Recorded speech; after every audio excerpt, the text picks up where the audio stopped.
আপনাকে যদি কখনো শুধুমাত্র আপনার কাজ বা পেশা দিয়ে বিচার করা হয়ে থাকে তবে এই গল্পটা আপনার জন্য। আপনি হয়তো ভাবেন চারপাশে এত মানুষের ভিড়, এত কোলাহল, তবু ভেতরটা এত ফাঁকা লাগে কেন? সেদিনের শীতের রাতটার কথাই ধরুন। উদয়পুরের পিচোলা লেক থেকে ধেয়ে আসা কনকনে হাওয়াটা শীষমহলের ঝকঝকে কাঁচের জানালায় আছড়ে পড়ছিল। ভেতরে তখন অন্য এক জগৎ। মায়াবী আলো, ধীর লয়ের মিউজিক, দামি পারফিউমের গন্ধ আর হাসি খুশি সব মুখ।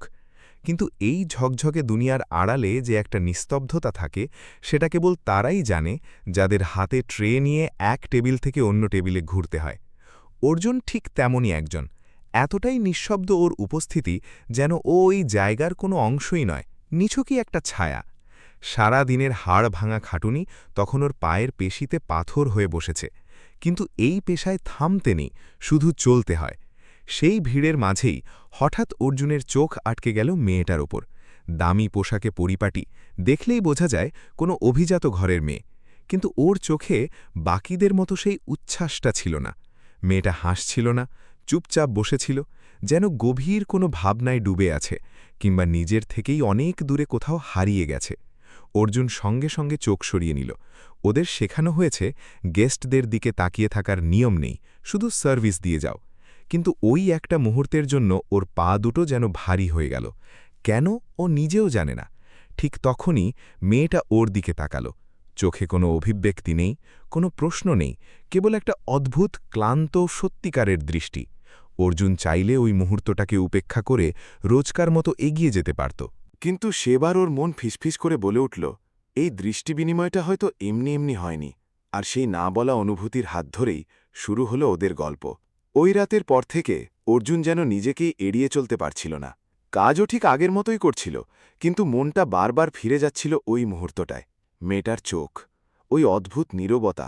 কিন্তু পরের দিন সন্ধ্যায় শীষমহলে পা রাখতেই বাস্তবটা আবার মনে পড়ে গেল ওর। রেস্তোরাঁ তখন কানায় কানায় পূর্ণ।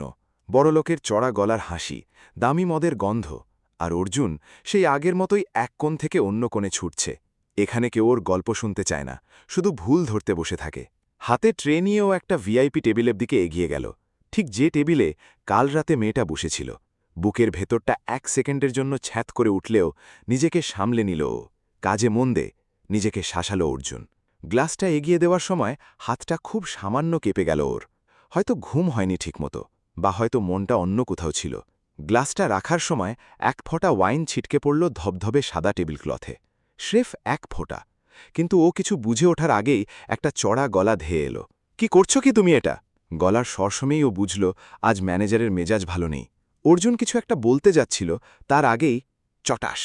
চড়ের শব্দটা এতটাই তীব্র ছিল যে পাশের দুটো টেবিলের লোকজনের কথাবার্তা হঠাৎ থেমে গেল। গালের চামড়ার চেয়ে সেবার ভেতরটা বেশি জ্বলে উঠেছিল অর্জুনের। মনে হল কেউ শুধু ওর মুখে নয়, ওর আত্মসম্মানের ওপর কষিয়ে থাপ্পড় মেরেছে। নিজেকে সামলাতে ওর হাতটা এক মুহূর্তের জন্য শূন্যে উঠেও আবার নেমে গেল। ও জানে এখানে জবাব দেওয়ার পরিণতি কতটা ভয়ঙ্কর। কতবার তো ওঠে বোঝানো হয়েছে, এটা রাস্তার ধারের কোনো ধাবা নয়। ম্যানেজার রাকেশ মালহোত্রার গলা তখনও কাঁপছে রাগে। একটা দাগ আর পুরো ইমেজের দফা রফা। অর্জুন চাইলে বলতে পারত, স্যার ওটা স্রেফ এক ফোঁটা ওয়াইন ছিল। কিন্তু ও শুধু মাথা নিচু করে বলল, সরি স্যার। সেই শব্দটায় কোনো আত্মপক্ষ সমর্থন ছিল না, ছিল নিখাদ অসহায়তা। কয়েক সেকেন্ড পর যেন কিছুই হয়নি এমন ভঙ্গিতে লোকজন আবার নিজেদের কথায় মেতে উঠল। কেউ ওর দিকে ফিরেও তাকাল না। এটাই বাস্তব। ওর অপমানটা ছিল এই দুনিয়ার কাছে কয়েক সেকেন্ডের একটা সস্তা বিনোদন। কিন্তু ঠিক তখনই অর্জুন অনুভব করল কেউ একজন এখনও ওর দিকে তাকিয়ে আছে। ধীরে ধীরে চোখ তুলল ও। সেই মেয়েটা। আজ ওর চোখে ওই শূন্যতা নেই, সেখানে এখন এক অদ্ভুত অস্বস্তি, যেন ও কিছু একটা করতে চাইছে কিন্তু নিজেকে আটকে রেখেছে। মেয়েটা নিজের হাত দুটো শক্ত করে মুঠো করে বসেছিল, যেন রাগ বা উত্তেজনা চাপার চেষ্টা করছে।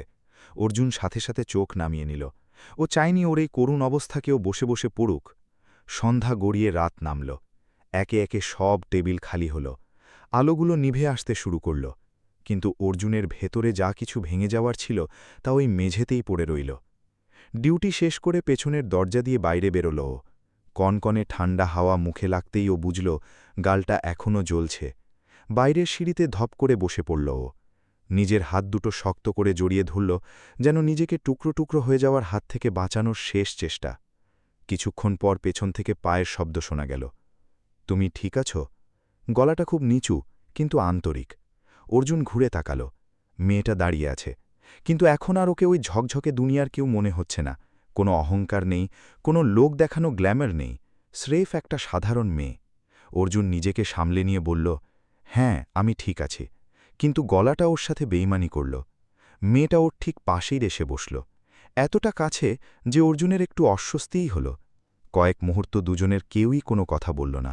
তারপর মেয়েটা খুব আস্তে করে জিজ্ঞেস করল, তুমি কিছু বললে না কেন? অর্জুন জানে মেয়েটা কিসের কথা বলছে। ও ম্লান হাসল। বললে কি পাল্টে যেত? মেয়েটা ওর দিকে তাকিয়ে রইল, যেন উত্তরটা সার্তরে বেড়াচ্ছে। অর্জুন আবার বলল, এখানে কিছু জিনিস বদলায় না, আপনি যতই চিৎকার করুন না কেন। মেয়েটা কয়েক সেকেন্ড চুপ থেকে বলল, তাও ওটা অন্যায় ছিল। এই প্রথম মেয়েটার চোখের দিকে সরাসরি তাকালো অর্জুন। অন্যায় আর ন্যায় এগুলো তাদের জন্য যাদের কাছে বেছে নেওয়ার অপশন থাকে। খুব শান্ত গলায় বলল, আমাদের কাছে শুধু বাধ্যবাধকতা থাকে। মেয়েটা চুপ হয়ে গেল, তবে এই নীরবতাটা আগের মতো শূন্য ছিল না।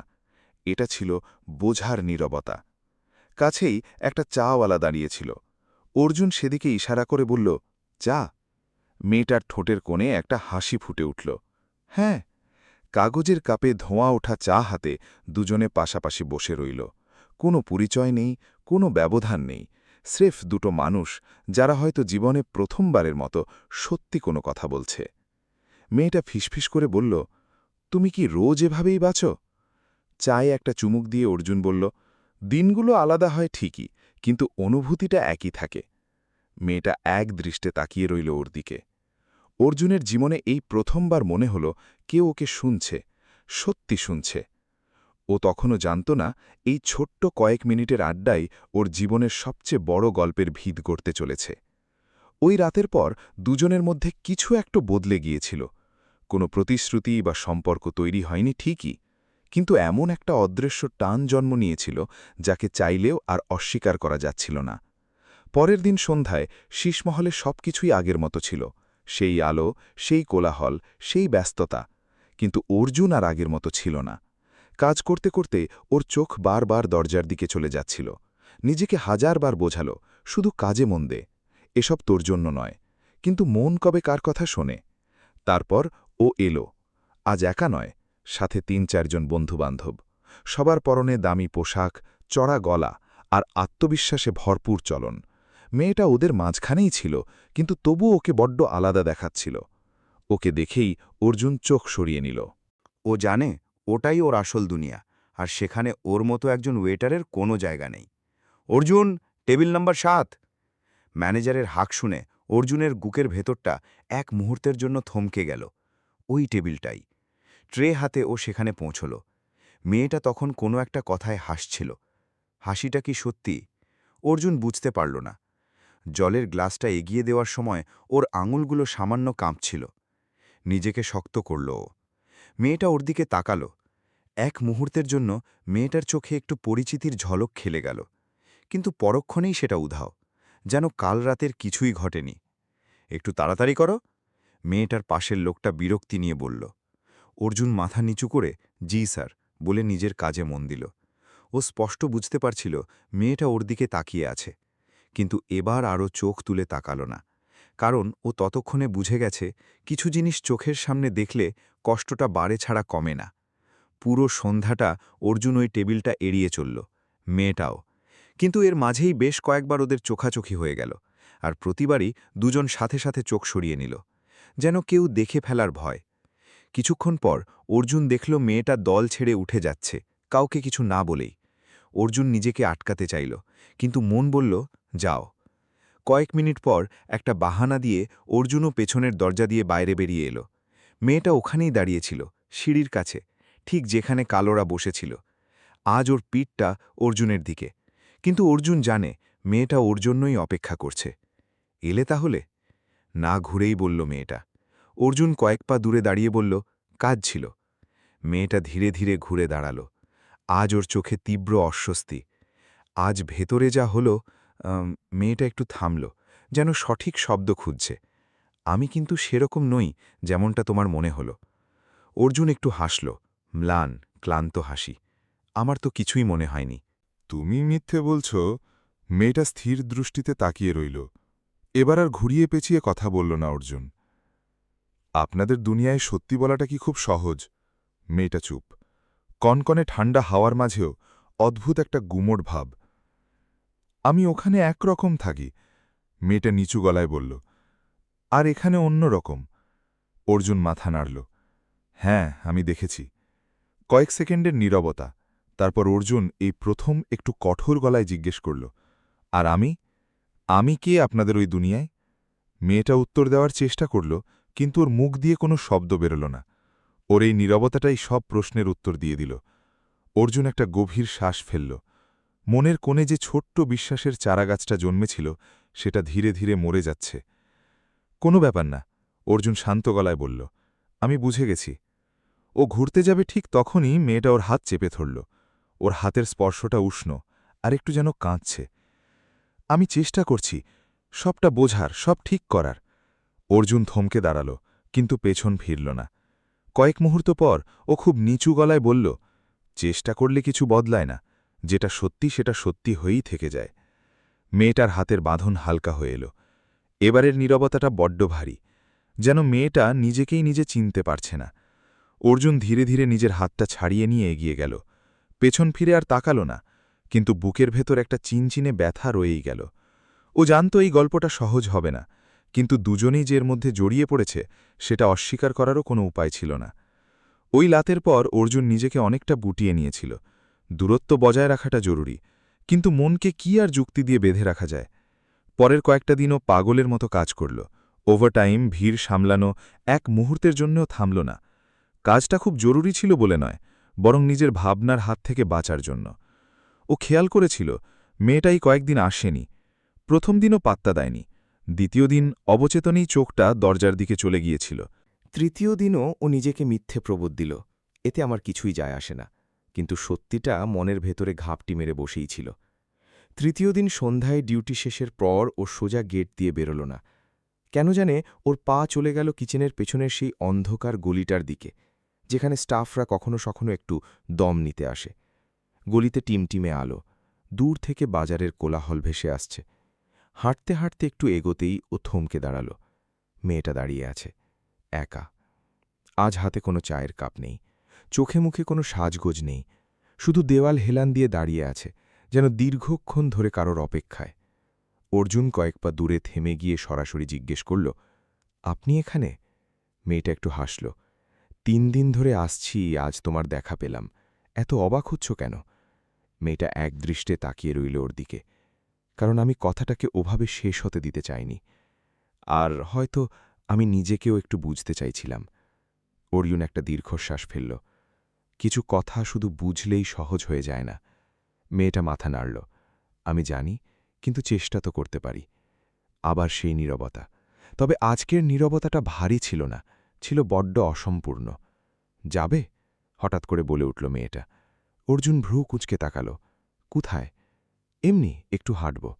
মেয়েটা চারপাশটা একবার দেখে নিয়ে বলল, এখানে নয়, চলো বাইরে কোথাও যাই।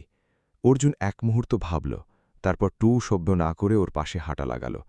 গলি পেরিয়ে ওরা পুরনো বাজারের দিকে এসে পড়ল। রাত হলেও জায়গাটা জমজমাট, ঠেলাগাড়ি, চায়ের গন্ধ, মানুষের চেঁচামেচি। এটা এমন একটা জায়গা যেখানে অর্জুনের মতো মানুষরা মন খুলে শ্বাস নিতে পারে, আর মেয়েটা হয়তো জীবনে প্রথমবারের মতো এখানে পা রেখেছে। ও চারপাশের সব কিছু এমনভাবে গিলছিল যেন অন্য কোনো গ্রহে এসে পড়েছে।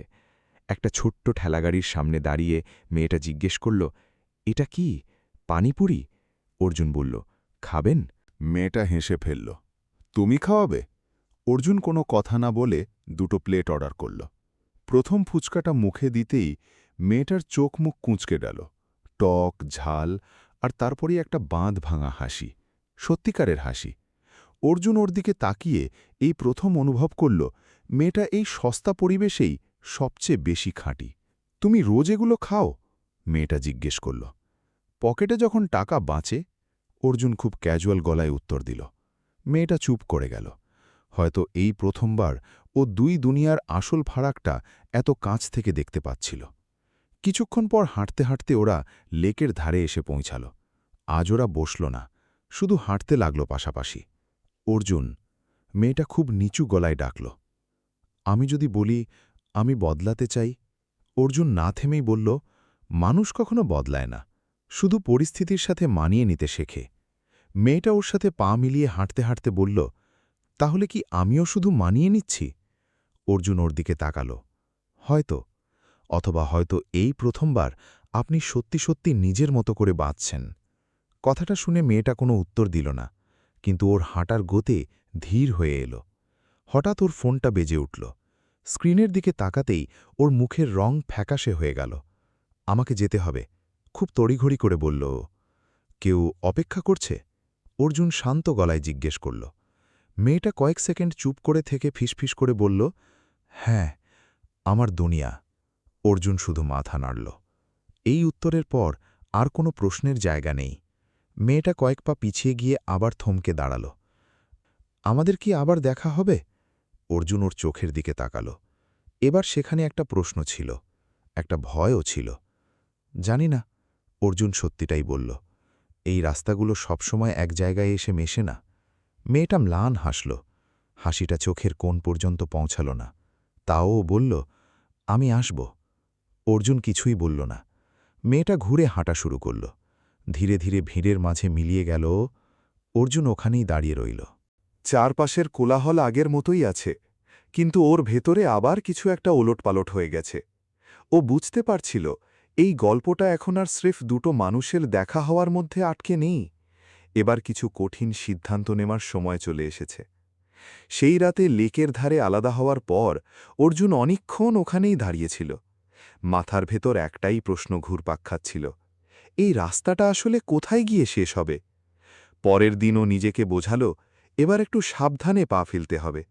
কিন্তু মস্তিষ্ককে ফাঁকি দিয়ে হৃদয় কখন যে নিজের মতো সিদ্ধান্ত নিয়ে নেয় তা কে বলতে পারে। ডিউটি শেষ হতেই ও সোজা বেরিয়ে এলো। আজ আর নিজেকে আটকাল না।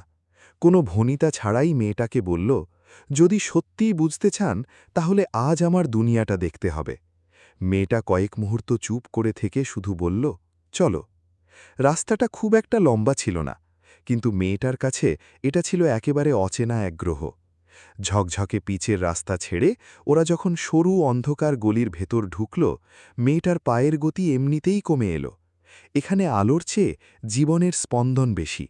বাচ্চারা দৌড়দৌড়ি করছে, কোনো বাড়ি থেকে পেঁয়াজ রসুন সাতলানোর কড়া গন্ধ ভাসছে, আর পাড়ার সবাই সবাইকে নামে চেনে। মেয়েটা সব কিছু খুব খুঁটিয়ে দেখছিল। ওরা একটা জরাজীর্ণ একতলা বাড়ির সামনে এসে দাঁড়াল। দরজায় পুরনো বিবর্ণ কাঠ, ওপরে একটা টিমটিমে হলুদ বাল্ব ঝুলছে। এটাই। অর্জুন খুব নিচু গলায় বলল। দরজাটা খোলার আগে ও একবার মেয়েটার দিকে তাকাল। ভেতরে যা দেখবেন সেটা কিন্তু বদলানো যাবে না। মেয়েটা ওর চোখের দিকে সরাসরি তাকিয়ে বলল, আমি বদলাতে আসিনি, আমি বুঝতে এসেছি। অর্জুন দরজাটা ঠেলে খুলল। ভেতরে মেঝেতে বসে ওর মা শান্তিদেবী সবজি কাটছিলেন। মুখ তুলে অর্জুনকে দেখে পরক্ষণেই অনন্যার দিকে তাকালেন। এক মুহূর্তের জন্যে ওনার দৃষ্টি স্থির হয়ে গেল, যেন এক দেখাতেই সবটা পুড়ে ফেলেছেন।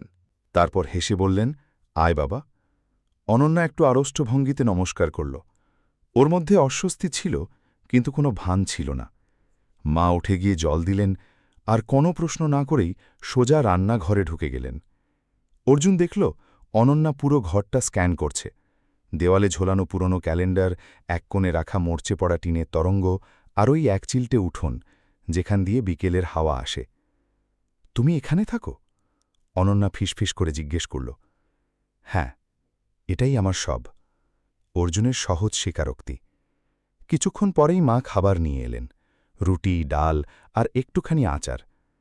বেশি কিছু নেই মা, তবে খাবারটা গরম, মা বললেন। অনন্যা নিচে বসে পড়ল। প্লেটটা হাতে নিয়ে খুব সাবধানে প্রথম লোকমাটা মুখে তুলল। তারপর এক মুহূর্তের জন্য থমকে গেল। অর্জুন ভাবল হয়তো খাবারটা ওর মুখে রুচছে না, কিন্তু অনন্যা মুখ তুলে বলল, খাবারটা এত সাধারণ, কিন্তু এত ভালো খেতে। মা হাসলেন। সাধারণ জিনিসই তো আসল হয় মা। ওই মুহূর্তে ঘরের ভেতরকার পরিবেশটা অদ্ভুত একটা উষ্ণতায় ভরে উঠল। কিন্তু পরক্ষণেই মা অর্জুনের দিকে পিড়লেন। ওনার চোখে এখন হাজারো প্রশ্ন। অর্জুন, মা খুব শান্ত গলায় বললেন, ও কি আমাদের অতিথি নাকি অন্য কিছু? ঘর জুড়ে পিনপতন নিস্তব্ধতা নেমে এলো। অর্জুন চোখ নামিয়ে নিল। এই প্রশ্নের উত্তর দেওয়াটা সোজা নয়। অনন্যাও চুপ, কিন্তু এবারও চোখ সরিয়ে নিল না। অর্জুন অনেক কষ্টে বলল, ও আমার দুনিয়ার কেউ নয় মা। মা অর্জুনের কথা শুনে অনন্যার দিকে ঘুরলেন। আলাদা হওয়াটা কোনো অপরাধ নয় মা, তিনি বললেন, কিন্তু দূরত্বটাকে বুঝতে শিখতে হয়। কথাগুলো শুনতে খুব সাধারণ মনে হলেও এর ওজন ছিল পাহাড়ের মতো। খাওয়া শেষ হওয়ার পর মা ভেতরে চলে গেলেন। অর্জুন আর অনন্যা বাইরের ছোট্ট উঠোনটায় এসে দাঁড়াল। রাতের হাওয়াটা বেশ ঠান্ডা, কিন্তু দুজনের মাঝের নীরবতাটা আজ অন্যরকম। তোমার ভয় করে তাই না? অনন্যা হঠাৎ নিচু গলায় জিজ্ঞেস করল। অর্জুন ওর দিকে তাকাল। হ্যাঁ। কিসের ভয়? অর্জুন কোনো কিছু না ভেবেই বলে ফেলল, এই ভয় যে আপনি এখানকার কেউ নন, আর একদিন এই জায়গাটা আপনার কাছে খুব ছোট আর দম বন্ধ করা মনে হবে। অনন্যা কয়েক পা এগিয়ে এলো। আর যদি না মনে হয়? অর্জুন মাথা নাড়ল। তাতেও লাভ নেই, দুনিয়া ঠিক আপনাকে মনে করিয়ে দেবে। অনন্যা কথাগুলো শুনল, কিন্তু এবারও এক পাও পিছু হটল না। দুনিয়া তো সবসময় ঠিক কথা বলে না, কখনো কখনো আমাদের নিজেদেরই ঠিক করতে হয় আমরা আসলে কে। অর্জুন চুপ করে রইল, কারণ এই প্রথমবার ওর মনে হল মেয়েটা শুধু ওর কথা বুঝতেই আসেনি, ওর পাশে এসে দাঁড়িয়েছে। কিছুক্ষণ পর অনন্যা যাওয়ার জন্য পা বাড়াল। দরজার কাছে গিয়ে একবার থমকে দাঁড়াল। অর্জুন।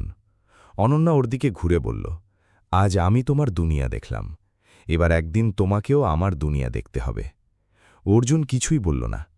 অনন্যা একটা ম্লান হাসি দিয়ে বেরিয়ে গেল অন্ধকারে। অর্জুন দরজার কাছে অনেকক্ষণ ঠায় দাঁড়িয়ে রইল, কারণ ও জানত এটা আর শুধু দুই আলাদা দুনিয়ার ফারাক নিয়ে আলোচনা নয়, এটা এমন একটা সিদ্ধান্তের শুরু যেখানে হয়তো ওরা দুজনে একে অপরের দুনিয়ায় পা রাখবে, আর না হলে চিরকালের মতো নিজেদের রাস্তা আলাদা করে নেবে। ওই রাতের পর অর্জুন ভেবেছিল হয়তো এবার সবকিছু একটু পরিষ্কার হবে, কিন্তু কিছু সম্পর্ক কখনো সরল অঙ্কের মতো মেলে না, শুধু জট পাকিয়ে যায়। 3 দিন পরের কথা। সন্ধ্যায় রেস্তোরাঁয় উপচে পড়া ভিড়, কিন্তু অর্জুনের মন কাজে বসছে না। হঠাৎ ম্যানেজার ওকে ইশারায় ডাকলেন। আজ ম্যানেজারের গলার স্বর নিচু, কিন্তু কেমন যেন অদ্ভুত। অর্জুন, বাইরে কোনো এক ভিআইপি তোর সাথে দেখা করতে চায়। অর্জুন চমকে উঠল। ওর মতো একজন সাধারণ ওয়েটারকে ভিআইপিরা কখনো নাম ধরে ডাকে না। ও বাইরে আসতেই দেখল অনন্যা, কিন্তু আজ ও গলির সেই সাধারণ মেয়েটা বা লেকের ধারের সেই বন্ধুটা নয়। আজও পুরোপুরি ওর ওই ঝকঝকে দুনিয়ার প্রতিনিধি। পরনে ডিজাইনার পোশাক, নিখুঁত মেকআপ, আর চোখে সেই পুরনো শীতলতার দূরত্ব। চলো, অনন্যা খুব নিরুত্তাপ গলায় বলল। অর্জুন ওখানেই দাঁড়িয়ে থেকে জিজ্ঞেস করল, এখন? আমার তো শিফট চলছে। আমি কথা বলে নিয়েছি। অনন্যা মাঝপথেই ওকে থামিয়ে দিল। আজ তোমাকে ছেড়ে দেওয়া হবে। অর্জুন ম্যানেজারের দিকে তাকাল। উনি দূরে দাঁড়িয়ে সম্মতিসূচক মাথা নাড়ছেন। এর সোজা মানে হল এটা ম্যানেজারের সিদ্ধান্ত নয়, অনন্যার ক্ষমতার জোর। অর্জুনের কাছে না বলার হাজারটা কারণ ছিল, কিন্তু হয়তো সাহস ছিল না। কিছুক্ষণের মধ্যেই ওরা একটা বিলাসবহুল গাড়ির পেছনের সিটে বসেছিল। শহরের যে রাস্তাগুলো দিয়ে অর্জুন রোজ হেঁটে যাতায়াত করে, সেগুলো আজ কালো কাঁচের ওপাশ দিয়ে ছুটে পিছিয়ে যাচ্ছে। অর্জুনের মনে হচ্ছিল ও যেন নিজের জীবনটাকেই পেছনে ফেলে অন্য কোথাও চলে যাচ্ছে। গাড়িটা যখন একটা বিশাল প্রাসাদের মতো বাড়ির লোহার গেটের সামনে এসে দাঁড়াল, অর্জুনের বুকের ভেতরটা মোচড় দিয়ে উঠল। উঁচু পাঁচিল, ডজনখানেক সিসিটিভি ক্যামেরা, কড়া সিকিউরিটি। এটা শুধু একটা বাড়ি নয়, এটা একটা দুর্গ। যে কেউ এখানে ঢুকতে পারে না। অর্জুন গাড়ি থেকে নামল। পা দুটো মাটিতে থাকলেও ওর মনে হচ্ছিল শূন্যে ভাসছে। ভয় করছে? অনন্যা জিজ্ঞেস করল। না, শুধু মনে হচ্ছে আমার এখানে আসাটা ঠিক হয়নি। অনন্যা কয়েক মুহূর্ত ওর দিকে তাকিয়ে থেকে বলল, আজ হওয়া উচিত ছিল। ভেতরে পা রাখতেই চারপাশের জাঁকজমক চোখে ধাঁধা লাগিয়ে দেয়। সবকিছু এত নিখুঁতভাবে সাজানো যে সেখানে প্রাণের কোনো স্পন্দন নেই বলে মনে হয়। অর্জুন খুব সন্তর্পণে পা ফেলছিল, যেন ওর অস্তিত্বটাই এখানকার সব সৌন্দর্যের মাঝখানে একটা বেমানান দাগ। হঠাৎ সিঁড়ি থেকে একটা গম্ভীর গলা ভেসে এলো, অনন্যা। দুজনেই থমকে দাঁড়াল। রাজবীর সিংহানিয়া ধীরে ধীরে নিচে নেমে আসছেন। ওনার হাঁটার গতি মন্থর হলেও প্রতিটা পদক্ষেপে ক্ষমতার একটা ভারী দম্ভ মিশে আছে। ওনার চোখের দৃষ্টি সোজা অর্জুনের ওপর এসে বিঁধল। যেন উনি আগে থেকেই সবটা জানেন। তাহলে এই সেই ছেলে? রাজবীর খুব নিচু কিন্তু তীক্ষ্ণ গলায় বললেন। অনন্যা কোনো রকম দ্বিধা ছাড়াই বলল, হ্যাঁ বাবা, ওর নাম অর্জুন। রাজবীর আরও কয়েক পায়ে গিয়ে অর্জুনের একেবারে মুখোমুখি এসে দাঁড়ালেন। কি কাজ করো তুমি? রেস্তোরাঁয় কাজ করি, অর্জুন শান্ত গলায় বলল। শীষমহলে? রাজবীর একটু মাথা ঝোঁকালেন, যেন এই তথ্যটা তার জানাই ছিল। ও আচ্ছা, তুমি তাহলে সেই ছেলেটা যে আমাদের টেবিলগুলো পরিষ্কার করে, আর এখন আমাদের দুনিয়া কেমন সেটা দেখতে চলে এসেছ। কথাগুলোর মধ্যে সরাসরি কোনো গালিগালাজ ছিল না, কিন্তু অপমানটা ছিল চাবুকের মতো। অনন্যা সাথে সাথে প্রতিবাদ করে উঠল, বাবা প্লিজ, আমি ওকে। রাজবীর হাত তুলে মেয়েকে থামিয়ে দিলেন। কিছু জিনিস ওর বোঝা দরকার অনন্যা। তারপর উনি অর্জুনের দিকে ফিরলেন। তুমি জানো এই জায়গাটা কি? অর্জুন কয়েক সেকেন্ড ভাবল। না, তবে দেখে বুঝতে পারছি। রাজবীরের ঠোঁটের কোণে একটা তাচ্ছিল্যের হাসি ফুটে উঠল। এটা হলো সেই জায়গা যেখানে প্রতিটি মানুষের একটা দাম থাকে, আর প্রতিটি মানুষের একটা সীমার রেখাও থাকে। আস্ত ঘরটার বাতাস যেন ভারী হয়ে উঠল। অর্জুন এই প্রথম লোকটার চোখের দিকে সরাসরি তাকাল। ওর বুকের ভেতরটা হাতুড়ির মতো পেটাচ্ছিল, কিন্তু গলার স্বর ছিল একদম অবিচলিত। আমি এখানে কারোর দাম জানতে আসিনি। কিন্তু অর্জুন স্পষ্ট উচ্চারণে বলল, আমি শুধু দেখতে এসেছিলাম আপনাদের আর আমাদের মধ্যে ফারাকটা ঠিক কতটা। রাজবীর কয়েক মুহূর্ত চুপ করে রইলেন। হয়তো এই উত্তরটা তিনি আশা করেননি। তারপর খুব চিবিয়ে চিবিয়ে বললেন, ফারাকটা হলো তুমি এখানে দাঁড়িয়ে যতক্ষণ খুশি দেখতে পারো, কিন্তু এই দুনিয়াটা কখনো তোমার হবে না। আক্রমণটা এবার সরাসরি, কোনো রাগঢাক নেই। অনন্যার চোখ রাগে জ্বলে উঠল। যথেষ্ট হয়েছে বাবা। কিন্তু অর্জুন একদম শান্ত ছিল। আমি এখান থেকে কিছু নিতেও আসিনি, অর্জুন বলল, আর এখানে থাকতেও আসিনি। রাজবীর চোখ সরু করে ওকে দেখলেন, তারপর ধীরে ধীরে মাথা নেড়ে বললেন, খুব ভালো। যদি নিজের সীমা বুঝে গিয়ে থাকো তাহলে এবার নিজে থেকেই বেরিয়ে যাও। পুরো ড্রয়িং রুমে একটা থমথমে নীরবতা। অর্জুন একবার অনন্যার দিকে তাকাল। অনন্যার চোখে তখন শুধু একটা প্রশ্ন, তুমি কি সত্যি সত্যি চলে যাচ্ছ? অর্জুন কোনো উত্তর দিল না, শুধু সামান্য মাথা নুইয়ে ঘুরল এবং হাঁটা দিল। কেউ ওকে ডাকল না, কেউ আটকাল না। ও যখন গেট দিয়ে বাইরে বেরোচ্ছে, বিশাল লোহার গেটটা ধীরে ধীরে বন্ধ হয়ে যাচ্ছিল। এক মুহূর্তের জন্য ও পেছন ফিরে তাকাল। অনন্যা ওখানেই দাঁড়িয়ে আছে, সিঁড়ির কাছে। কিন্তু এখন আর ওদের দুজনের মধ্যে শুধুই সামাজিক দূরত্বের দেওয়াল নেই, এমন একটা পাথরের দেওয়াল উঠে গেছে যা শুধু ভালোবাসার জোরে ভাঙা সম্ভব নয়। ওই ঘটনার পর কয়েক রাত দুচোখের পাতা এক করতে পারেনি অর্জুন। রাজবীর সিংহানিয়ার কথাগুলো মাথার ভেতর হাতুড়ি পেটাচ্ছিল। খুব নিচু গলান কথা, কিন্তু বিষের মতো সারা শরীরে ছড়িয়ে পড়েছিল। পরের দুদিনও পাগলের মতো খাটল, এক টেবিল থেকে অন্য টেবিলে ছুটে বেড়াল, যেন কাজ দিয়ে নিজের ভাবনাগুলোকে গলা টিপে মারতে চাইছে। কিন্তু সত্যিটা ছায়ার মতো, তাকে এড়ানো যায় না। তৃতীয় দিন সন্ধ্যায় ও যখন একটা টেবিলে জল দিচ্ছিল, হঠাৎ দরজার দিকে চোখ পড়ল। অনন্যা আজও ভেতরে ঢুকল না, শুধু দরজার কাছে দাঁড়িয়ে রইল, যেন নিজের সাথেই একটা যুদ্ধ লড়ছে। অর্জুনের সাথে চোখাচোখি হল ওর। আজ অনন্যার চোখে শুধু দ্বিধা নয়, একটা অদ্ভুত আতঙ্ক ছিল, যেন ও এমন কিছু জেনে ফেলেছে যা ওকে ভেতর থেকে নাড়িয়ে দিয়েছে। অর্জুন চাইলেই ওর দিকে এগিয়ে যেতে পারত, কিন্তু ও এক পাও বাড়াল না, কারণ এবারের সিদ্ধান্তটা অনন্যাকে নিতে হবে। কয়েক সেকেন্ড দাঁড়িয়ে থেকে অনন্যা ঘুরে চলে গেল। সেদিন রাতে ডিউটি শেষে বাড়ি ফিরেও অর্জুনের মন শান্ত হল না। চারপাশের বাতাসটা কেমন যেন থমথমে। ঠিক তখনই ওর ফোনটা বেজে উঠল। আননোন নম্বর। হ্যালো? ফোনের ওপাশটায় কিছুক্ষণ নিস্তব্ধতা, তারপর সেই গলাটা। অর্জুন। আজ অনন্যার গলায় সেই পুরনো আত্মবিশ্বাস নেই, বড্ড তাড়াহুড়ো, বড্ড অস্থিরতা। আমার তোমার সাথে এক্ষুনি দেখা করা দরকার, অনন্যা বলল। কেন? অর্জুন সরাসরি প্রশ্ন করল। কয়েক সেকেন্ডের নীরবতা, তারপর অনন্যা ফিসফিস করে বলল, কারণ কাল রাতে আমি কিছু কথা শুনে ফেলেছি। অর্জুনের বুকের স্পন্দন এক মুহূর্তের জন্য থেমে গেল। কি? অনন্যা একটা লম্বা শ্বাস নিল। বাবা ফোনে কারো সাথে কথা বলছিলেন, আর উনি তোমার নাম নিলেন। অর্জুন ফোনটা শক্ত করে চেপে ধরল। বাবা বলছিলেন, ওই ছেলেটাও ঠিক ওর বাবার মতো একই রাস্তায় হাঁটছে। কথাটা শোনামাত্র অর্জুনের ভেতরে সযত্নে লুকিয়ে রাখা একটা পুরনো ক্ষত যেন দপ করে জ্বলে উঠল। কয়েক মুহূর্ত ও গলা দিয়ে কোনো স্বর বের করতে পারল না। অর্জুন, এর মানে কি? অনন্যার গলা কাঁপছে। তোমার বাবা আর আমার বাবা, ওরা কি একে অপরকে চিনতেন? অর্জুন চোখ বন্ধ করল। এই সেই অতীত যেখান থেকে ও সারা জীবন পালিয়ে বেরিয়েছে। কাল সকালে দেখা করো। অর্জুন খুব নিচু গলায় বলল, আমি তোমাকে সব বলবো। পরের দিন সকাল, পুরনো মন্দিরের পেছনের দিকটায় দাঁড়িয়ে আছে অর্জুন। জায়গাটা একই, কিন্তু মনির ভেতর আজ কোনো শান্তি নেই। অনন্যা আগে থেকেই ওখানে দাঁড়িয়েছিল। অর্জুনকে দেখেই ও প্রায় ছুটে এলো। আজ আর কোনো মিথ্যে নয়, কোনো রকম ভূমিকা ছাড়াই অনন্যা বলল, আমাকে সবটা জানতে হবে। অর্জুন ওর চোখের দিকে তাকালো। আজ সেখানে কোনো ভয় নেই, শুধু নাছোড় বাঁধা জেদ। অর্জুন একটা গভীর শ্বাস বুক ভরে নিল। আমার বাবা, অর্জুন শুরু করল, গলাটা সামান্য কাঁপছে। আমার বাবা একসময় এই শহরেই কাজ করতেন, একটা ছোট হোটেলে। অনন্যা এক দৃষ্টি তাকিয়ে শুনছে। উনি শুধু একজন সাধারণ কর্মচারী ছিলেন না, ওই হোটেলটাকে যারা নিজেদের হাতে দাঁড় করিয়েছিল, বাবা তাদের মধ্যে একজন, অর্জুন বলল। কিন্তু তার নাম কোনোদিন কোথাও সামনে আসেনি। কেন?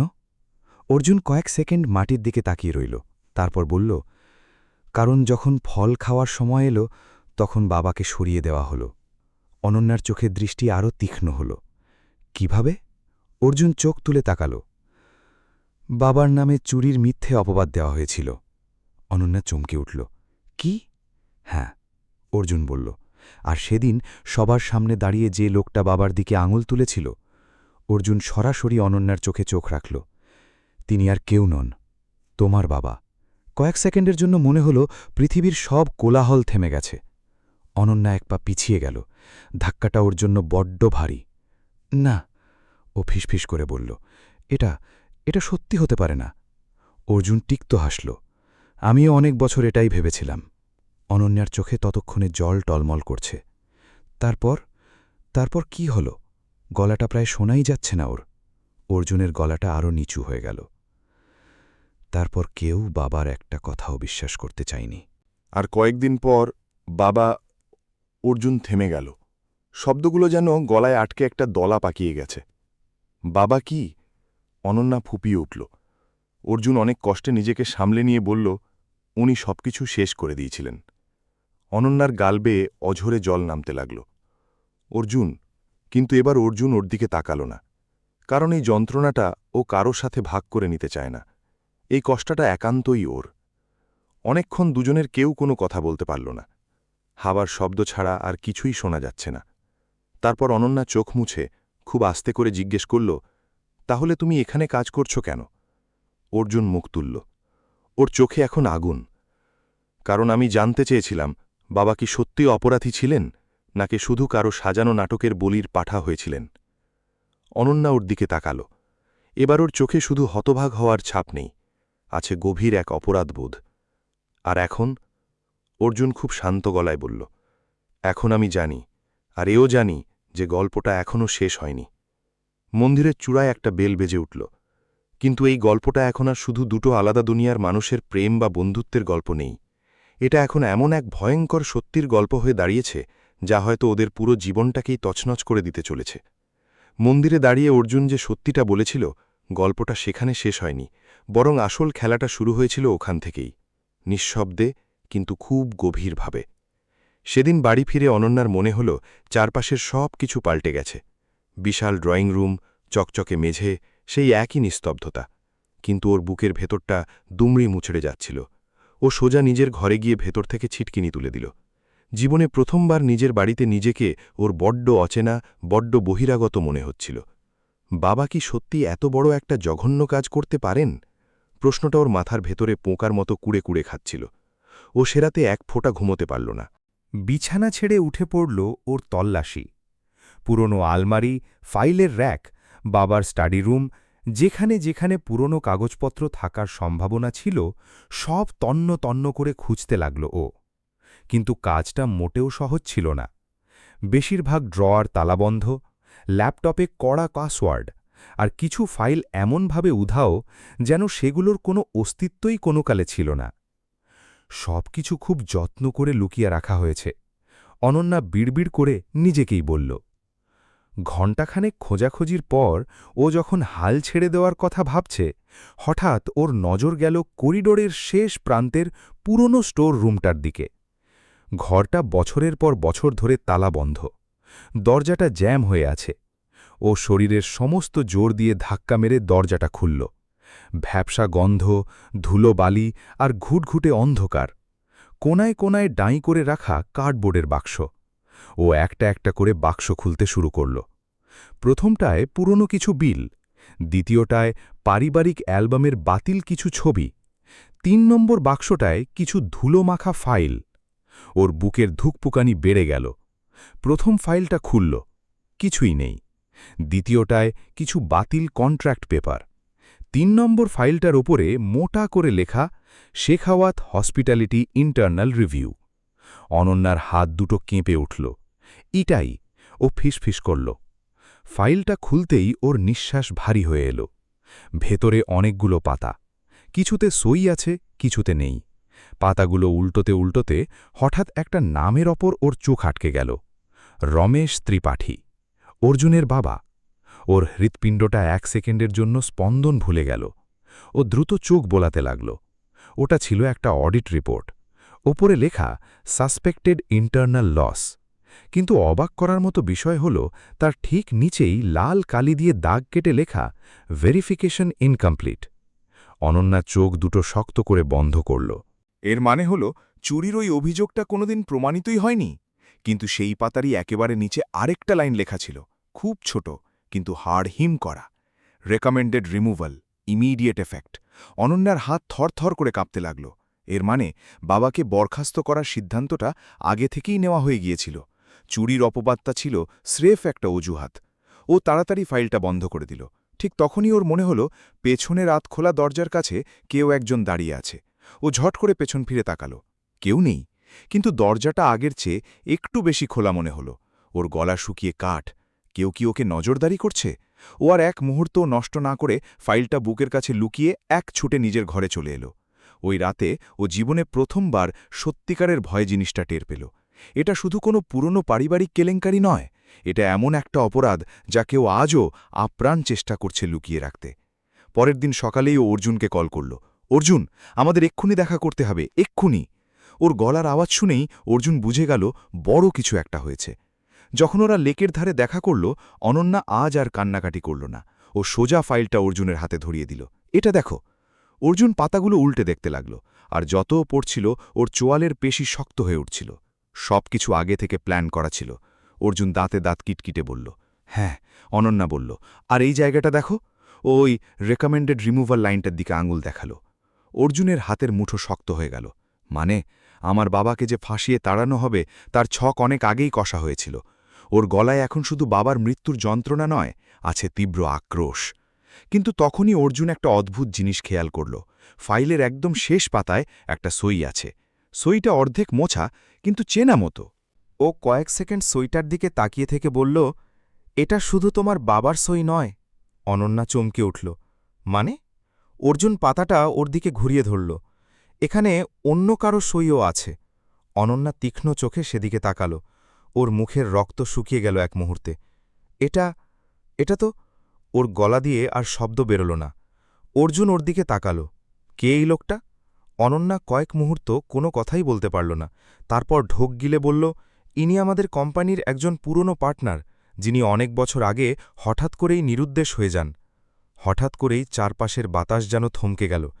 এটা আর স্রেফ একটা কোম্পানির ভেতরের রাজনীতি বা চুরি নয়, এটা একটা বিশাল ষড়যন্ত্র, আর এর পেছনে শুধু একজন লোক নেই।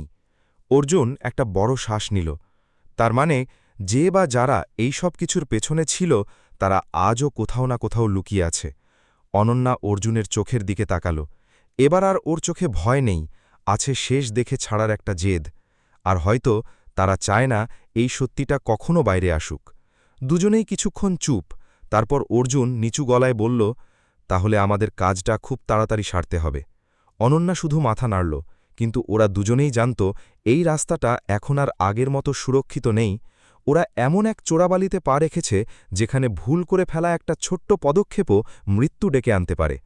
সেই পুরনো ফাইল আর তৃতীয় পার্টনারের সই দেখার পর থেকে সমীকরণটা পুরোপুরি পাল্টে গেল। এটা এখন আর শুধু একটা পুরনো সত্যের খোঁজ ছিল না, এটা হয়ে দাঁড়িয়েছিল একটা সরাসরি হুমকি।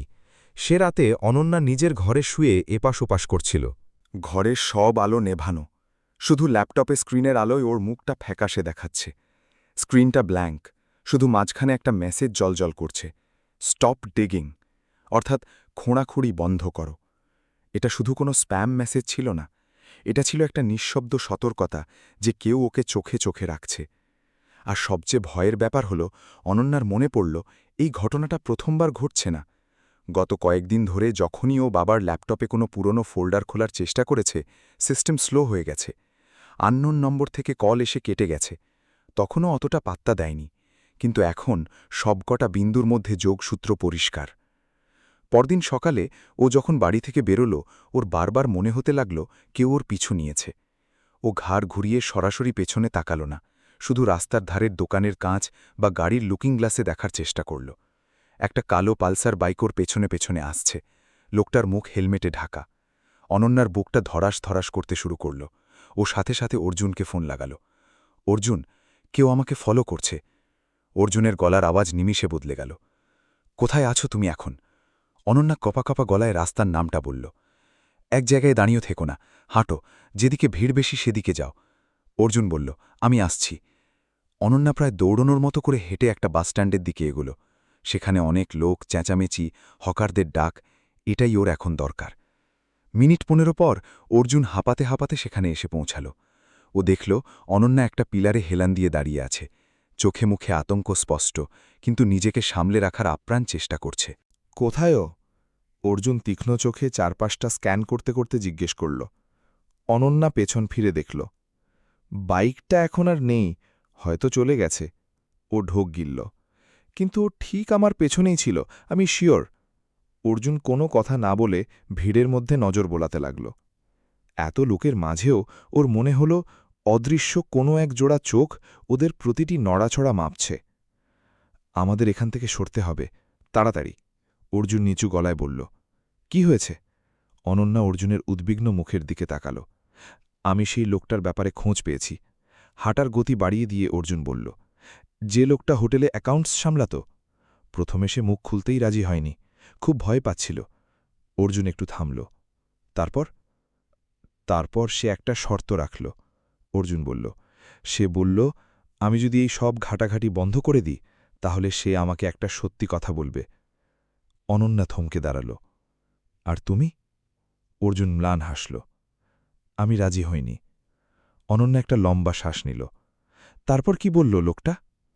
অর্জুন অনন্যার চোখের দিকে সরাসরি তাকাল। ও শুধু একটাই কথা বলেছে, বিক্রম সুদ মরেনি, সে বেঁচে আছে। অনন্যার কপালে ভাঁজ পড়ল। মানে? বেঁচে থাকলে সে কোথায়, লুকিয়ে আছে? অর্জুন এদিক ওদিক দেখে নিয়ে ফিসফিস করে বলল, সে নিজে থেকে লুকিয়ে রাখা নেই, তাকে লুকিয়ে রাখা হয়েছে। দুজনেই এক মুহূর্তের জন্য স্তব্ধ হয়ে গেল। এই নীরবতার মধ্যে শুধু ভয় ছিল না, ছিল একটা জঘন্য ষড়যন্ত্রের গন্ধ। কি লুকিয়ে রেখেছে? অনন্যার গলা কাঁপছিল। অর্জুন উত্তর দেওয়ার আগে চারপাশ আরেকবার চোখ বুলিয়ে নিল।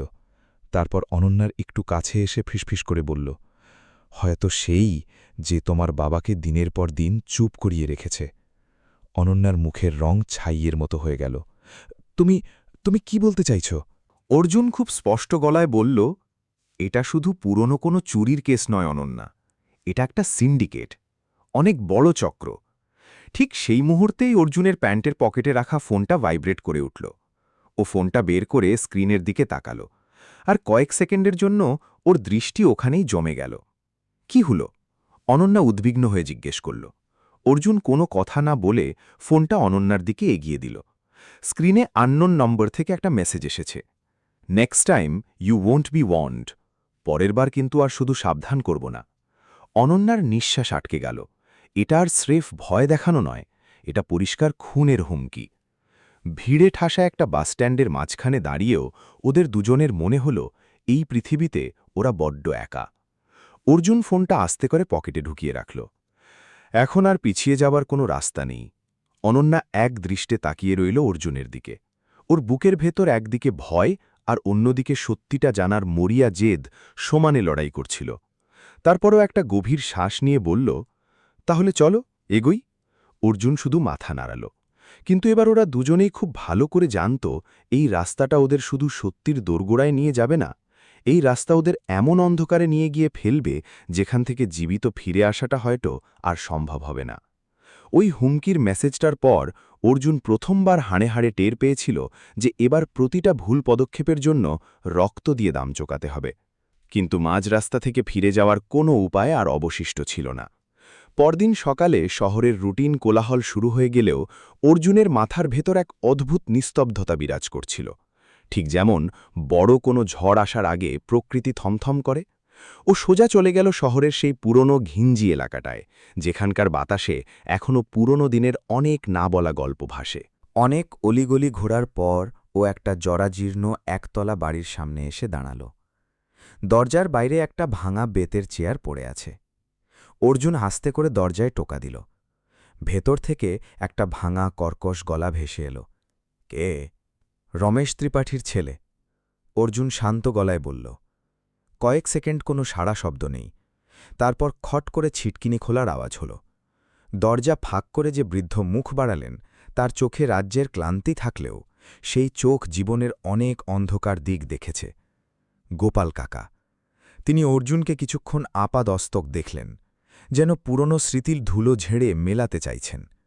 বড্ড দেরি করে এলি রে, বৃদ্ধ ফিসফিস করে বললেন। আর যে রাস্তায় তুই পা দিয়েছিস সেখান থেকে ফেরা খুব মুশকিল। অর্জুন কোনো রকম ভনিতা না করে বলল, আমি তো ফিরতে আসিনি কাকা। গোপাল কাকা সাথে সাথে ওকে ভেতরে ডাকলেন না। আগে এদিক ওদিক তাকিয়ে দেখে নিলেন কেউ নজর রাখছে কিনা। তারপর ওকে ভেতরে নিয়ে দরজাটা ভেতর থেকে আটকে দিলেন। যা জিজ্ঞেস করবি তার জবাব পাবি। গোপাল কাকা নিচু গলায় বললেন, কিন্তু এর চেয়ে এক পা এগোলে তোর নাম নেওয়ার মতো কেউ বেঁচে থাকবে না। অর্জুন শুধু মাথা নেড়ে সায় দিল। গোপাল কাকা কিছুক্ষণ চুপ থেকে শুরু করলেন। তোর বাবার সাথে ওই দিন যা ঘটেছিল সেটা একদিনের প্ল্যান ছিল না। মাসখানেক আগে থেকেই কোম্পানির হিসাবের খাতায় গোলমাল পাকানো শুরু হয়েছিল। কে করেছিল? অর্জুন মাঝপথেই প্রশ্ন করল। বৃদ্ধ সাথে সাথে উত্তর দিলেন না। জানলার ফাঁক দিয়ে বাইরের দিকে একবার দেখে নিলেন, যেন দেওয়ালেরও কান আছে। তারপর খুব সাবধানে উচ্চারণ করলেন, ওপর তলার লোকেরা, যাদের নাম নেওয়ার আগে লোকে দুবার ভাবে। অর্জুনের বুকের ধুকপুকানি বেড়ে গেল। বিক্রম সুদ? গোপাল কাকা ধীরে ধীরে মাথা নাড়লেন। সে সবটা জেনে ফেলেছিল, তাই তাকে আর বাঁচতে দেওয়া হল না। রাস্তা থেকে সরিয়ে দেওয়া হল। পুরো ঘরটায় একটা দম বন্ধ করা পরিবেশ। অর্জুন ঢোক গিলে জিজ্ঞেস করল, মেরে ফেলা হয়েছে ওনাকে? গোপাল কাকার চোখে এবার স্পষ্ট আতঙ্কের ছাপ। মেরে ফেললে তো গল্প ওখানেই শেষ হয়ে যেত রে। তাকে জ্যান্ত রাখা হয়েছে শুধু এই জন্যে যাতে সে মুখ না খোলে। অর্জুনের হাতের মুঠো অজান্তেই শক্ত হয়ে গেল। কোথায় সে? গোপাল কাকা কিছুক্ষণ চুপ করে রইলেন। তারপর পুরনো আলমারির পেছন থেকে হাত গলিয়ে একটা দুমড়ানো কাগজের টুকরো বের করলেন, কিন্তু কাগজটা তিনি সাথে সাথে অর্জুনের হাতে দিলেন না। যদি এটা নিয়ে যাস তাহলে আর কোনোদিন আমার কাছে ফিরে আসবি না, গোপাল কাকা বললেন, কারণ এরপর তোকে বাঁচানোর ক্ষমতা আমারও থাকবে না। অর্জুন বৃদ্ধের চোখের দিকে সোজা তাকিয়ে বলল, আমি এমনিতেই অনেক দেরি করে ফেলেছি কাকা। বৃদ্ধ কাঁপা কাঁপা হাতে কাগজটা অর্জুনের হাতে ধরিয়ে দিলেন। তাতে লেখা ইউনিট 17 ডকইয়ার্ড রোড, কিন্তু তার ঠিক নিচেই লাল কালি দিয়ে লেখা নাইট ওনলি, শুধুমাত্র রাতে। অর্জুন বুঝে গেল এটা শুধু একটা ঠিকানা নয়, এটা একটা মৃত্যু ফাঁদও হতে পারে। অন্যদিকে অনন্যা নিজের বাড়িতে একটা মরণপণ খেলায় মেতেছিল। আজ আরও কোনো তাড়াহুড়ো করল না। আগেও বাড়ির পুরো সিকিউরিটি সিস্টেমটা স্টাডি করল। কোন গার্ড কখন ডিউটিতে আসে, কে কখন চা খেতে যায়, ক্যামেরার ব্লাইন্ড স্পটগুলো কোথায়, সব ছকে নিল মাথার ভেতর। ও অপেক্ষা করছিল মাঝরাতের জন্যে, যখন গার্ডদের শিফট চেঞ্জ হয়। রাত 2টো। অনন্যা বিড়ালের মতো নিঃশব্দে নিজের ঘর থেকে বেরোল। চারপাশ এত নিস্তব্ধ যে ওর নিজের জুতোর শব্দ, এসির গোঁগো আওয়াজ, এমনকি নিজের হৃৎস্পন্দনও ও কান পেতে শুনতে পাচ্ছিল। ও সোজা বাবার স্টাডি রুমের দরজায় এসে দাঁড়াল। দরজা লক করা। ও প্রথমে বাবার জন্মসাল টাইপ করল, ভুল। তারপর ওর মনে পড়ল বাবা পুরনো ব্যবসার চুক্তির তারিখগুলো খুব মনে রাখেন। ও একটা পুরনো তারিখ টাইপ করল, ক্লিক, দরজাটা খুলে গেল। ও ভেতরে ঢুকে মোবাইল জেলে সোজা ড্রয়ারের দিকে এগোল। 3 নম্বর ড্রয়ারের একদম তলায় একটা পুরনো খাঁকি খাম রাখা। ও সেটা খুলতেই একটা ছবি বেরিয়ে এলো। 3 জন লোক পাশাপাশি দাঁড়িয়ে আছে। ও এবার খুব তীক্ষ্ণ দৃষ্টিতে ছবিটা খুঁটিয়ে দেখতে লাগল। এই তৃতীয় লোকটা শুধু কোম্পানির কোনো সাধারণ পার্টনার নয়। লোকটার ডান হাতের অনামিকায় একটা অদ্ভুত আংটি পরানো। আংটিতে একটা বিশেষ চিহ্ন, যেটা অনন্যা ছোটবেলায় দেখেছে। ও দ্রুত ছবিটা উল্টে পেছনের দিকটা দেখল। সেখানে লেখা ইউনিট 17 ফাইনাল মিট। অনন্যার বুকের ভেতরটা ধড়াস করে উঠল। অর্জুন যে ঠিকানাটা খুঁজছে সেটা এখানেই লেখা। ঠিক তখনই বাইরে করিডর থেকে ভারী বুটের শব্দ ভেসে এলো। কেউ একজন এদিকেই আসছে। অনন্যার সাথে সাথে মোবাইলের আলো নিভিয়ে দিল। টেবিলের নিচে লুকোনোর জায়গা নেই, তাই ও সোজা ভারী জানলার পর্দার পেছনে গিয়ে সেঁধে গেল। স্টাডি রুমের দরজাটা খুলল। 2 জন লোক ভেতরে ঢুকল। কেউ একজন সিস্টেম অ্যাক্সেস করার চেষ্টা করেছে। একটা কর্কশ গলা বলে উঠল, ওই মেয়েটা? আরেকজন ফিসফিস করে জিজ্ঞেস করল, মেয়েটার ওপর নজর রাখো, মালিকের মেয়ে বলে ওকে ছেড়ে দেওয়া হবে না। পর্দার পেছনে অনন্যা নিজের মুখটা 2 হাত দিয়ে চেপে ধরল, যাতে ওর নিঃশ্বাসের শব্দও বাইরে না যায়। ওর হাত পা বরফের মতো ঠান্ডা হয়ে গেছে। এটা আর শুধু সন্দেহ নেই, ও এখন সরাসরি ওদের টার্গেট। লোক দুটো কয়েক সেকেন্ড পর দরজা বন্ধ করে বেরিয়ে গেল। অনন্যা আরও কিছুক্ষণ পর্দার পেছনে মূর্তির মতো দাঁড়িয়ে রইল। তারপর খুব সন্তর্পণে দরজা খুলে নিজের ঘরে ফিরে এলো। পরদিন সকালে অর্জুন আর অনন্যা যখন দেখা করল, ওদের দুজনের হাতেই এখন বিপদের পাকা প্রমাণ। অর্জুন কাগজের টুকরোটা দেখালো আর অনন্যা দেখালো ছবিটা। দুটোরই গন্তব্য এক, ইউনিট 17। আজ রাতেই যাব। অর্জুন খুব শান্ত গলায় বলল। অনন্যা অর্জুনের দিকে তাকাল। ওর চোখে ভয় ছিল, কিন্তু পিছপা হওয়ার কোনো লক্ষণ ছিল না। ডকইয়ার্ড রোড, অনন্যা অস্ফুট স্বরে বলল। দূর থেকে কোনো একটা মালবাহী জাহাজের সাইরেন বেজে উঠল, আর সেই শব্দটার সাথে সাথেই ওরা বুঝতে পারল ওরা এবার এমন এক গন্তব্যে পা বাড়াতে চলেছে যেখানে হয় ওরা পুরো সত্যিটা খুঁজে পাবে, আর না হলে চিরকালের মতো ওই অন্ধকারের অংশ হয়ে যাবে। রাত তখন অনেক গভীর। ডকইয়ার্ড রোডের বাতাসে সমুদ্রের নোনা গন্ধের সাথে একটা অদ্ভুত স্যাঁতস্যাঁতে ঠান্ডা ভাব মিশে আছে। জায়গাটা এতই শুনশান যে মনে হচ্ছিল যেন বাতাসও এখানে খুব সন্তর্পণে বয়। চারপাশের বিশাল সব কন্টেনার আর বাতিল জাহাজের কাঠামো জায়গাটাকে একটা ভুতুড়ে রূপ দিয়েছে। অর্জুন আর অনন্যা খুব সাবধানে এগোচ্ছিল। ওদের প্রতিটা পদক্ষেপ যেন মাটির ওপর নয়, কোনো ঘুমন্ত আগ্নেয়গিরির উপর পড়ছে। অবশেষে ওরা সেই জায়গাটায় পৌঁছল, ইউনিট 17। একটা পুরনো জরাজীর্ণ গুদামঘর। মরচে পড়া বিশাল লোহার শাটারটা অর্ধেক খোলা। ভেতর থেকে পুরনো মেশিনারি, ইঞ্জিন অয়েল আর স্যাঁতস্যাঁতে পচা গন্ধ ভেসে আসছে। কিছু একটা গণ্ডগোল আছে অর্জুন, অনন্যা ফিসফিস করে বলল। ওর গলা কাঁপছে। অর্জুন কোনো কথা না বলে হাত ইশারায় ওকে একটু পেছনে থাকতে বলল। ও মাথা নিচু করে হাফ শাটারের নিচ দিয়ে ভেতরে ঢুকল। ভেতরটা ঘুটঘুটে অন্ধকার। অর্জুন পকেট থেকে মোবাইল বের করে ফ্ল্যাশ লাইটটা অন করল। আলোর সরু রেখাটা গিয়ে পড়ল এবড়ো খেবড়ো দেওয়াল, মোর্চে ধারা পুরনো ক্রেন আর মাকড়সার জালে মোড়া কাঠের বক্সগুলোর ওপর। কিন্তু জায়গাটা খালি ছিল না। অন্ধকারের একেবারে শেষ প্রান্ত থেকে একটা খুক কাশির আওয়াজ ভেসে এলো, খুব ক্ষীণ। অর্জুন সাথে সাথে আলোর ফোকাসটা সেদিকে ঘোরাল। কে ওখানে? অর্জুনের গলা শান্ত কিন্তু সজাগ। কয়েক সেকেন্ড কোনো উত্তর এলো না। তারপর আলোর বৃত্তের মধ্যে একটা ছায়ামূর্তি ধীরে ধীরে নড়ে উঠল। লোকটা খুঁড়িয়ে খুঁড়িয়ে সামনে এগিয়ে এলো। উস্কো খুস্কো লম্বা চুল, জীর্ণ পোশাক, চামড়া যেন হাড়ের সাথে সেটে আছে, কিন্তু চোখ দুটো জলজল করছে। এমন একটা মানুষের চোখ যার কাছ থেকে ঘুম জিনিসটা অনেক বছর আগে কেড়ে নেওয়া হয়েছে। অবশেষে তোমরা পৌঁছলে। লোকটার গলাটা ভাঙা ভাঙা, যেন বহু বছর কথা বলেনি। অর্জুনের নিঃশ্বাস এক মুহূর্তের জন্য আটকে গেল। বিক্রম সুদ? লোকটা একটা শুকনো প্রাণহীন হাসি হাসল।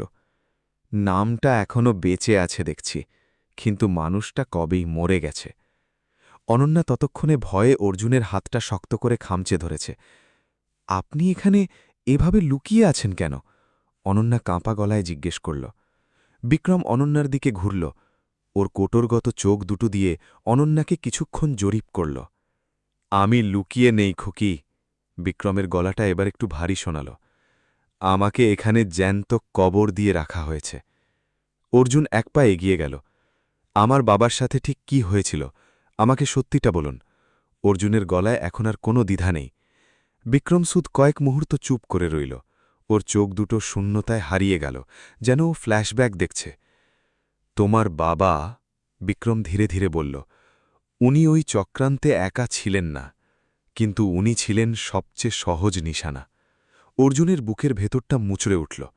মানে? বিক্রম পাশে রাখা একটা মরচে রাখা ড্রামের উপর হাত দিয়ে জোরে আঘাত করল। ঢং! বিকট আওয়াজটা পুরো গুদামে গমগম করে উঠল।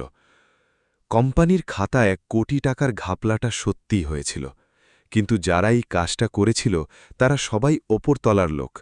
বিক্রম বলতে শুরু করল। আর যখন অডিট শুরু হল, সত্যিটা বাইরে আসার উপক্রম হল, তখন কাউকে না কাউকে তো ফাঁসি কাঠে ঝোলাতেই হতো। কারা ছিল ওই লোকগুলো? অনন্যা মাঝখান থেকে মরিয়া হয়ে জিজ্ঞেস করল। বিক্রম সুদের দৃষ্টি এবার সোজা অনন্যার চোখে গিয়ে বিঁধল। তোমার নিজের বাড়ির লোকেরা। অনন্যার নিঃশ্বাস আটকে গেল। ওর পুরো শরীর থরথর করে কাঁপছে। না, ও ফিসফিস করে বলে উঠল। অর্জুন অনন্যার দিকে একবার তাকাল। মেয়েটার ভেতরটা যে টুকরো টুকরো হয়ে যাচ্ছে সেটা ওর মুখ দেখলেই বোঝা যায়। কিন্তু অনন্যা নিজেকে প্রাণপণে শক্ত রাখার চেষ্টা করছিল। বিক্রম এবার অর্জুনের দিকে ফিরল। তোমার বাবা সব সত্যিটা জেনে ফেলেছিল, আর আমিও জানতাম, কিন্তু তোমার বাবা নিজের পরিবারের কথা ভেবে মুখ বন্ধ রাখাটাই শ্রেয় মনে করেছিল। আমি সেটা করিনি। বিক্রম নিজের বাঁ হাতের হাতাটা গুটিয়ে তুলল। কনুই থেকে কবজি পর্যন্ত একটা গভীর বিভৎস কাটার দাগ। সত্যি বলার মাসুল হিসেবে আমাকে এই দাগটা দেওয়া হয়েছিল, আর তারপর আমাকে চিরকালের মতো গুম করে দেওয়া হলো। বিক্রমের গলায় একটা চাপা আক্রোশ। গুদাম ঘরের ভেতরটা আবার সেই থমথমে নীরবতায় ডুবে গেল। এই নীরবতা আগের চেয়েও অনেক বেশি ভারী। অর্জুন খুব নিচু গলায় জিজ্ঞেস করল, আর এখন? বিক্রম অর্জুনের চোখের দিকে তাকিয়ে বলল, আর এখন তোমরা দুজন ঠিক সেই ভুলটাই করছ যেটা আমি এত বছর আগে করেছিলাম। অর্জুন কিছু একটা বলতে যাচ্ছিল, ঠিক তখনই বাইরে থেকে একটা বিকট শব্দ হল। ধড়াম! অর্ধেক খোলা লোহার শাটারটা কেউ বাইরে থেকে সজোরে নিচে নামিয়ে দিয়েছে। অনন্যা চিৎকার করে উঠতে গিয়েও নিজের মুখ চেপে ধরল। গুদামঘরটা এক নিমেষে কবরের মতো অন্ধকার আর দমবন্ধ করা হয়ে গেল। বাইরে থেকে এবার ভারী বুটের আওয়াজ শোনা যাচ্ছে। একজন নয়, অনেকজন লোক। অর্জুন সাথে সাথে মোবাইলের ফ্ল্যাশলাইট নিভিয়ে দিল। এখন শুধু ঘুটঘুটে অন্ধকার আর ওদের তিনজনের দ্রুত হৃৎস্পন্দনের আওয়াজ। ওরা এসে গেছে। বিক্রম সুদের গলাটা এখন ফিসফিসে। অর্জুনের হৃৎপিণ্ডটা এত জোরে লাফাচ্ছিল যে ওর মনে হলো আওয়াজটা বাইরে থেকে শোনা যাবে। অনন্যার আঙুলগুলো অর্জুনের হাতটা ছিঁড়ে ফেলার মতো করে খামচে ধরে আছে।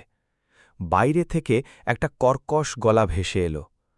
তিনজনই ভেতরে আছে, কেউ যেন জ্যান্ত বাইরে বেরোতে না পারে। অর্জুনের মেরুদণ্ড বেয়ে বরফ শীতল একটা স্রোত নেমে গেল। ও অন্ধকারে চারপাশটা হাতড়াতে লাগল। বেরোনোর কোনো রাস্তা নেই, শুধু নিরেট দেওয়াল আর বাতিল লোহার স্তূপ। পেছন থেকে বিক্রম সুদ অর্জুনের জামা ধরে টানল। এদিকে আয়। বিক্রম ওদেরকে নিয়ে গুদামের একদম পেছনের দেওয়ালের দিকে গেল। সেখানে দুটো পেল্লাই মেশিনের মাঝখানে দেওয়াল ঘেঁষে একটা সরু ফাটন মতো আছে। এই রাস্তাটা সোজা বাইরে যায় না, বিক্রম ফিসফিস করে বলল, কিন্তু আপাতত প্রাণ বাঁচানোর একটাই উপায়। অর্জুন একবার অনন্যার দিকে তাকাল। অন্ধকারে ওর মুখটা স্পষ্ট দেখা যাচ্ছে না, কিন্তু অর্জুন জানে ওর চোখে এখন কোনো প্রশ্ন নেই, শুধু বাঁচার তাগিদ। বাইরে থেকে শাটারের ওপর সজোরে লোহার রড দিয়ে আঘাত করা শুরু হল। ধাম ধাম ধাম! বিকট শব্দে কানের পর্দা ফেটে যাওয়ার জোগাড়। দরজা খোল, শুয়োরের বাচ্চারা! বাইরে থেকে চিৎকার। অর্জুন আর এক মুহূর্ত নষ্ট না করে অনন্যার হাত ধরে ওই সরু ফাটলটার ভেতর সেধিয়ে গেল। পেছনে বিক্রম সুদ। ওরা যখন হামাগুড়ি দিয়ে সেই নোংরা তিলচিটে সুড়ঙ্গ পথ দিয়ে এগোচ্ছে, পেছনে তখন শাটার ভাঙার বিকট আওয়াজ ক্রমশ তীব্র হচ্ছে। যদি বেঁচে ফিরতে পারিস, বিক্রম পেছন থেকে হাঁপিয়ে হাঁপিয়ে বলল, তাহলে এরপর আর শুধু সত্যি খোঁজা নয়, যুদ্ধ হবে। অর্জুন একবারের জন্য পেছন ফিরে তাকাল না, কারণ ও জানে এটা আর শুধু ওর বাবার আত্মহত্যার কারণ খোঁজার লড়াই নেই, এটা এখন টিকে থাকার লড়াই। ওই সরু, দম বন্ধ করা অন্ধকার ফাটলটা পেরিয়ে যখন ওরা তিনজন বাইরে বেরিয়ে এলো, তখনও ওদের কানে শাটার ভাঙার বিকট আওয়াজ ভাসছে। কেউ পেছন ফিরে তাকাল না, কারণ ভয় জিনিসটা আর পেছনে নেই, ওটা ওদের সাথেই হাঁটছে। সমুদ্রের দিক থেকে ধেয়ে আসা হাওয়াটা বেশ কনকনে, কিন্তু ওদের বুকের ভেতরের আগুনটা তাতে নিভল না। কিছুটা দূরে নিরাপদ জায়গায় এসে অনন্যা থমকে দাঁড়াল। এই প্রথম ও কোনো কথা না বলে অর্জুনের দিকে তাকাল। ওর দৃষ্টিতে একটা নীরব প্রশ্ন, সব কি সত্যিই শেষ হয়ে গেল?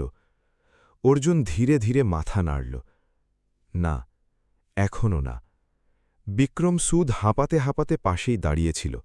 লোকটা শরীর ভাঙা, কিন্তু আজ ওর চোখে একটা অদ্ভুত প্রশান্তি। আজ তোমাদের কাছে সেটা আছে যেটা আমার কাছে কোনোদিন ছিল না, বিক্রম বলল। প্রমাণ আর একে অপরের সঙ্গ। সে রাতে ওরা পালিয়ে গিয়ে কোথাও লুকিয়ে পড়ল না, পালানোর বদলে ওরা পাল্টা আঘাত করার সিদ্ধান্ত নিল। পুরনো ডকইয়ার্ড থেকে বেরিয়েই অর্জুন সবচেয়ে আগে ফাইল, ছবি আর অডিও রেকর্ডিংগুলো ইন্টারনেটে একটা সুরক্ষিত সার্ভারে আপলোড করে দিল। তারপর ওরা যোগাযোগ করল এমন একজন সৎ আর নির্ভীক সাংবাদিকের সাথে, যিনি বছরের পর বছর ধরে সমাজের এই রাঘব বোয়ালদের মুখোশ টেনে খোলার কাজ করে আসছেন। পরের ৪৮ ঘণ্টা ওদের জীবনের সবচেয়ে ভয়ানক সময় ছিল। আননোন নম্বর থেকে অনবরত হুমকি কল, রাস্তায় কেউ অনুসরণ করছে এই আতঙ্ক, আর প্রতিটা মুহূর্তে মনে হওয়া এই বুঝি ওরা পৌঁছে গেল। কিন্তু এবার আর অর্জুন একা ছিল না। সবচেয়ে বড় বোমা ফাটাল অনন্যা। ও নিজে ক্যামেরার সামনে এসে নিজের বাবার বিরুদ্ধে বয়ান দিল। নিজের পরিবারের জঘন্য অপরাধের কথা জনসমক্ষে স্বীকার করার ওই মুহূর্তটা ওর জীবনের সবচেয়ে কঠিন সময় ছিল। কিন্তু যখন সত্যিটা টিভি চ্যানেল আর খবরের কাগজের হেডলাইনে আছড়ে পড়ল, তখন শুধু একটা পুরনো কেস খুলল না, পুরো সিস্টেমটা কেঁপে উঠল।